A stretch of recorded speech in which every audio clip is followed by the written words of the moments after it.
Yes, welcome back to my channel. This is Ariel Ferrarin Vlog. Okay, for today's video guys, nag-craving tayo ng arroz caldo. So, now gagawa tayo ng arroz caldo guys. Ito ang masanggap natin guys. Yes, yan, may beef, ground beef. Yes, may chicken. Yan, wings ang ginagamit namin. Yan, may oyster sauce. Yan. Okay. Yan ang mga sangkap natin guys. So, tingnan nyo guys. Yan, pinakuluan natin guys ang ating malagkit na may half malagkit at half na rice. Yan ang ginagawa natin guys. Pinakuluan natin ng mainit na tubig. May dalawang itlog guys. Yan. Scramble natin ang itlog. Maya-maya lamang ilalagyan natin ng itlog. Yan. No, malapit na po guys. Yan. Kumukulo ng ating pinakuluan natin na malagkit.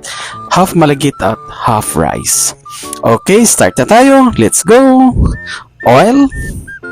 Ilagay natin ng oil guys.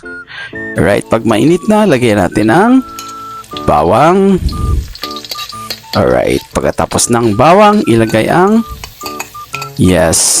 actually luya at saka yung onion na guys. Alright, yan. So halo-halo lang natin guys. Yan ang starting natin. At pagkatapos lagyan natin ang ground beef natin guys. Beef tayo guys. Yan, sige, pakuloan na natin. Palambutin natin ang ground beef. Pagkatapos yan, ilagay natin ang chicken wings. So wings ang ginamit natin guys. Yan, wings at may kasama ang ground beef. Hukay-hukay lang guys. Ang bango dahil sa nilagay natin na luya. Napakabango guys. Alright, hukay lang guys. Palambutin natin tong dalawang ingredients at lalagyan natin ng kunting silver swan sauce. Soy sauce, sorry. Okay, lagyan natin ng soy sauce. Alright, hukay. Hukay pa rin. Yan, okay. Palambutin natin to guys. At ilagay na natin ang yung pinalambot natin na malagkit guys. Half malagkit at half na rice. Okay guys, hukay. Napakabango. Wow. Ang sarap. Nagki-craving tayo ng arroz caldo. Okay guys, isang malaking tasa na tubig guys. Okay, kasi malagkit ang ginamit natin. Medyo talagang malagkit talaga siya guys. Okay, parang walang sauce.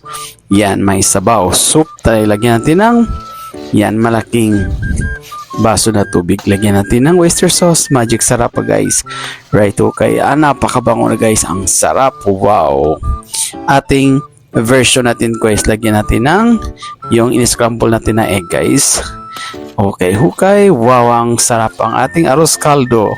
Like Ariel version. Lagyan natin ng scallion or spring onions. Kasi malapit na siyang maluto guys. Napakabilis ng gawin to guys. Gawin nyo to sa bahay guys. Napakasarap. Wow. Okay. That is our finished product. Alright. Ang sarap-sarap. Tikiman na po tayo guys. Yan. Tingnan nyo guys. Wow. Ang bango. Yan. Okay.